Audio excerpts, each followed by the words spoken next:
basically what Artists Untold is, we're a platform that serves Black and underrepresented artists.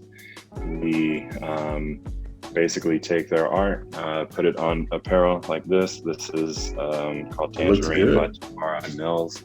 Thank you. Looks good. This is one of my favorites.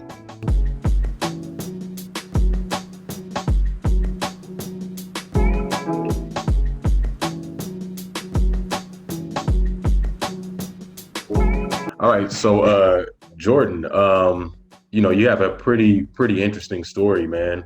From basketball at Cornell, which is quite impressive, to Thank you. entrepreneurial kind of ventures in business. That's a dynamic resume. So, talk to me a little bit about your background and what motivates you. Yeah, so I was born and raised in Rockville, Maryland. Went to a high school called Gonzaga. It was a Jesuit school, all boys school. Okay. I kind of realized from a young age, like, it's kind of good at basketball, so let me kind of chase this dream here. Always realized I viewed basketball as a tool to take me to places that I wouldn't be able to get without it. Absolutely. So even from a young age, I've always kind of had like, that more than a game type mindset. I've always envisioned myself as someone who would like to own a business. Always had like, it's very, very creative, I guess. So fast forward, I'm at Cornell University, playing basketball as in the School of Hotel Administration, which is basically business and hospitality. So while I'm at Cornell, I pretty much like, there is a Supreme Court case called Fisher versus University of Texas, and that brought affirmative action all the way to the Supreme Court. And I was thinking to myself, I was like, no way that this is like even up for debate. Like, the stories that we're able to bring to these institutions, the diversity of experiences, incredibly important. Absolutely. And I felt that it was something that was kind of getting overlooked. So that was how I made my first venture, which was Ivy Untold. Ivy Untold basically is an online forum that allowed underrepresented students to share their stories, share their experiences. So I had one of my teammates on there, Des Fleming, who comes from like an affluent family. So I had him talk about his background, and that he grew up in a predominantly white area. And then I also had other people share. One of my friends, Baba, shared about how he was born in Baltimore but raised in South Africa. Oh wow. So coming to Cornell, he was in the Black community, but Mhm. he felt like he was, he didn't really relate to everything in the Black community because of where he was raised. So it was like a minority within a minority. Within any there's sort of like a monolithic experience, Mhm. but really being able to highlight all the differences that each of us have, even though there is a shared overall experience. So that went really well. I loved running that. It I guess created a passion for storytelling. And some articles got anywhere from like 25,000 unique visitors, others got like 5,000, some got a few hundred, but I felt like that was making a true impact. Um, so I finished up my college career, started working, and I basically was like, I felt like something was kind of missing in my life, right? Like I didn't have like this like side hustle kind of like thing that I was creating I feel it. myself.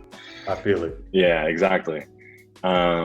So I the one thing I felt was really missing from Ivy Untold was the ability to pay people. Like I would have loved to have been making like enough money off of these stories to be able to like cut them a check saying like thank you, right? Um, so I was really focused on economic empowerment as tying that into storytelling. I bought a shirt from this girl Uzo and Joku, and it wasn't like the highest quality shirt. And I was like, I feel like I might be able to put something together here where I can make sure, it's really nice. People enjoy it. It's a great material, sustainable, all that. So I pitched the idea to her. She was on board. This is like last summer too. So I'm Okay. like, okay, I think I got something here. Um, I went through, I talked to a ton of other artists, had a ton of conversations just to make sure that this was a viable idea. Um, and had a ton of great feedback. So I basically used all those little mini interviews that I did to kind of formulate what I wanted this business to be. And then once January 1st hit 2020, I was like, all right, I'm running with it. The start of the new And year, huh? launched. Make it happen. Exactly. That's right. Exactly. So I turned a page into the new year, and I like Googled like how do you make an LLC? I did all that stuff. Got it launched and got the website live in February. We had launched with 4 artists who were mostly close friends of mine, Hmm. and and the rest has been history. Basically, what Artists Untold is, we're a platform that serves Black and underrepresented artists. We basically take their art, put it on apparel like this. This is called It looks Tangerine by good. Tamara Mills. Thank you. Looks good. This is one of my favorites. And basically for each shirt that's sold, so we pay them a direct portion of each sale, and then we have a partnership with One Tree Planted. Sustainability is super important to me. So for every product that is purchased, we plant one tree, and then if you buy a recycled shirt, which is basically 60% organic cotton, Hmm. 40% poly rpet blend, we'll donate 5 trees. So we plant 5 trees for those shirts. So that's quite impressive. You're really a self-starter. So you didn't have any entrepreneurial experience going into it, huh? No, this is my first real venture. I'd always like, I don't know, in like high school, I'd sold like iPhone cases and stuff just to make a few bucks. Little hustles, yeah. Little things like, yeah, exactly. I feel like most people have those little hustles. um, but this is the first real venture where I really sat down. I had taken a ton of entrepreneurship classes while I was in college. Those were extremely beneficial. Basically just ensuring that you're agile, you stay on your feet, you always ask for feedback, Hmm. um, Hmm. just conduct as many conversations as possible to see what people are kind of looking for, what value you can add to their life. So that was like probably the most influential thing, and me being able to feel confident doing this and believe I'm doing it in the right way. So it's interesting that you. Let me circle back to your Ivy Untold, which Hmm. snowballed into your business venture. Um, that's quite inspiring. I think that's a really awesome thing. And I'm surprised it didn't already exist. In hindsight, things always seem Yeah. obvious, but it's surprising to me that something like that wasn't already at Cornell. So I guess this is a two-pronged question. Firstly, what was the environment like in college that inspired you to say, okay, these stories need to be out there? Do you feel like people weren't being heard, or Um, was it just something in you? yeah. I think it was a combination of both. Cornell, I mean, I had a great experience at Cornell, but it's definitely not a perfect institution. Absolutely. There Okay. were several racially charged incidents that had happened on campus. Mm. And Hmm. then, I feel like for the most part, any Black person at a PWI runs into, certain instances where Absolutely. um, you're kind of just like looked at a little bit differently.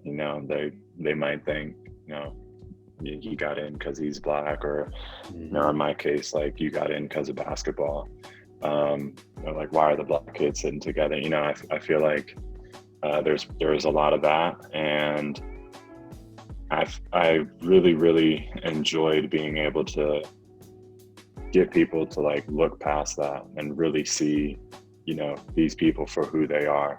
And the best part about it, the most rewarding part for me, was when someone would take the time, put that story together, and then just the feedback they got, and then the self-reflection that you have to do to even write a story like that. Hmm. um, that thought process, it's almost like therapeutic and healing in a way, just to like type all that out and get all that out there. That was super, super rewarding for me. Why do you think it didn't exist before you showed up? Like, that's awesome. I think it's you know, I still think that it was a few years too early. I don't think people, I mean, until this Black Lives Matter movement, you know, this past June, I don't think people really appreciated it. You know, I don't think, yeah, exactly. I still think that people are starting to understand why it's important. I think it was a little bit ahead of its time. You know, I think if I'm happy I'm happy I had Artists Untold already built, because now I have the, you know, small Black owned business where I can change people's economic situation. That's awesome. Which is probably even more powerful. Yes, sir. I just don't think people were really ready for it. I don't think people wanted to hear about it. I don't think people wanted to acknowledge it. Uncomfortable topics that people don't want to confront. You know, they don't want to face it. They don't have to like look at it. Right. If they can sweep it under the rug and keep it moving, they would rather do that. And now I think people see the value for it more. But you know, launched in 2017, I really kicked that off. So, you know, I feel like it was definitely a learning curve and a growth curve, and it definitely made people read these things and think like, oh dang, I didn't think about it that way. I didn't realize you had to go through that. I didn't realize this was your background. Like, holy shit, you don't fit any stereotype I had for you. Like, absolutely. Let me reconstruct these things in my mind, right? And that's the power of storytelling too, is, you know, sometimes, you know, it may confirm a bias in some people, but more times than not, when you actually delve into somebody's experience, like, you're going to be blown away. But I think that speaks a lot to your spirit, that you kind of went against the grain in that way and did it even when it wasn't the popular thing. You did it just because that's what you felt is right. So that's awesome. Exactly. I'm gonna go back to the business thing a little bit. So there are many aspiring entrepreneurs out there, you know, and like you say, economic empowerment is a great term. I think that's a very important thing. And I think entrepreneurship is a great way to do that. But a lot of people are afraid to take that first step because, you know, they may have a fear of failure. There's a learning curve, so a lack of knowledge, and maybe a lack of starting capital or something like that. There are many, you know, roadblocks that people face realistically, or even just in their mind, what goes into starting a business. So to summarize, what advice would you give to aspiring entrepreneurs? You just got to do it. And then that's the thing too, like, you know, even right now, like, I don't have all the answers. Like, I like be talking in the car, I get an email and I'm like, oh wow, like, I have to do XYZ. I have no idea how to do XYZ. You know, you open up the laptop, you start Googling away, and you can figure it out. There's so much information out there that you can sift through. You can, you know, read, digest, and then apply. That's the biggest thing, is honestly, you know, a lot of people have ideas, but not a lot of people take action. Absolutely. And I think that really is the biggest thing, is just sitting down and doing it. That's the hardest part. You know, I feel like when I first had this idea last summer, and then I just started researching like how I can put this together and having all those interviews, and then I basically like went home to Maryland for Christmas, and I was like, all right, you know, once New Year's hits, it's go time. That's right. And you just every problem you face, you know, Google is a hell of a tool. Yeah, that's right. So you just confront it. You confront it and problem solve. And so a lot of being an entrepreneur is adapting on the go, like learning on the go, and you know, it's not going to be perfect. I think you know, people. That's another thing too. That's very, very important. It's not going to be perfect. They say perfect is the enemy of good, or something like that, right? So that idea of perfection, you know, we live in a very, you know, competitive society. So people want to be perfect, but you just have to get out there and, do hand to hands with getting started? Right. I try and watch or learn as much as I can about like marketing now, especially with this. And I was reading one article on an influencer, and he was saying like, just out of the blue, one of his videos blew up, but if you looked like 2 or 3 weeks prior, the videos that he was releasing were getting like 25 views. And it was just Mm, like, that consistency and just continuing to put stuff out there, put it out, put it out, put it out. And eventually, he struck a gold mine. Um, so a lot of people that have these little passions or side hustles. Like for me, it's photography. Like my photography Instagram account has like 250 followers. You know what I mean? But right. Yeah. it's just something fun. It's something fun for me. I enjoy doing it, and like who knows? Maybe one day, like one picture will like It blow can up. But if pop. it doesn't, right, if it doesn't, it's still okay because that's rewarding to me. Um, so I Okay. think that's one thing a lot of people struggle on is, if there is an instant success, they don't want to stop. There isn't that. That's a There's a good book called by thing you touched on there is the consistency. People get discouraged, like you said, you're getting 25 views. right. You can't be doing it for that immediate hit of validation, that immediate, okay, I'm gonna go big instantly. It's a grind. Yeah, right. It's a slow grind. So you There's just you have to love it. Yeah, that slow and steady grind. There's a book by Angela Duckworth called Grit, and it basically is like, what's the difference between you know the average person and then the CEO is like the head of Hmm. whatever, the top athletes, top executives. And she coins the term as grit, and it's basically that slow grind, right? Like you just Hmm. put your head down every day, you work on it, you work on it, you work on it, and then when you want to pivot onto something else, like no, you keep working on that same thing, um, and it pays dividends. And so artists, they get in touch with you through your website. How would artists go about getting in contact with you? Yeah, Uh, so Work. when we were just starting off, it was a lot of Instagram outreach. So I'm sure there's Okay. probably a few hundred artists out there that have a message from Artists Untold, inquiring, and we never got a response. Now a fair amount of artists reach out through the Contact Us page. We have a little form on our website that artists can reach out through. So I think now it's probably split. We're in the phase of onboarding a few more artists right now. So we just added this guy, Jimmy Warhol, who is based on LA.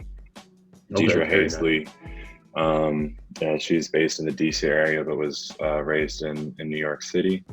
So we're adding a few more artists right now for our second round of onboarding, and we'll kind of see. That's something that I'm not sure how big I want the platform to get. I don't really want people to go to the website and get overwhelmed by how many options we Absolutely. have. Um, Absolutely. I kind of equate it to, I don't know if you've been in this situation, but it happens to me all the time. I'm like, all right, cool. I got, 45 minutes. Let me just put a show on Netflix. Next thing you know, the Hmm. 45 minutes is up, and I'm like still scrolling, trying to pick what to watch. And Absolutely. I don't want that to happen for people to, when they go to our site. I don't want them to feel like paralyzed by the optionality. I'm not sure where I'm going to cap it at. Probably start, rotating some artists off, bring some new artists on. Um, but we'll see. We'll see. I'm still figuring it out. Okay. That sounds good, man. So there is a vetting process. It's not a free for all. Yeah, there's a vetting process. We like to have, different art styles, different communities represented. We try and, have different artists tell different stories. Um, Try and have it as inclusive as possible. It's funny, like even when we're picking the artists, it's always tough because sometimes we reach out and there's, for example, Jimmy was an artist that I really really really wanted. I was just Hmm. sending like, hey Jimmy, just wanted to follow up, hey Jimmy, just wanted to Yeah. follow up, hey Yeah. and I had to reach out like 10 times, but that persistency ended up paying off. And then we had a Zoom call and we talked, and I was able to convince him that it was the right move. So there's definitely depending on the artist, is definitely a vetting process, and the artist has to vet us too. Like Absolutely. I definitely want a relationship where they feel comfortable just shooting me a text and being like, hey, look, I need this to be changed. I don't like this in my bio. This shirt, like, I don't want to sell anymore. Get rid of it. I'm like, all right, cool, done, done, done, and done. So Awesome. just being able to have that, personal relationship is really important. Making sure they're on board with the mission, and making sure I'm on board and our team is on board with what they're about too. That sounds good. All right. Well, I think, that covers quite a bit, Jordan. Thank you for your time today. And, Thank you. the best of luck in your business venture. And it's doing well as it is. So, just keep at it, and I think you've given people, the audience who will be listening, a lot of great advice that they can use and apply in their own lives. So, Thank you. That slow grind, that's what it's all about. Yes, sir. Yes, sir. All right, Jordan, I'm going to sound All off right. here. Appreciate you, man. Thank you. You too. Enjoy. Okay.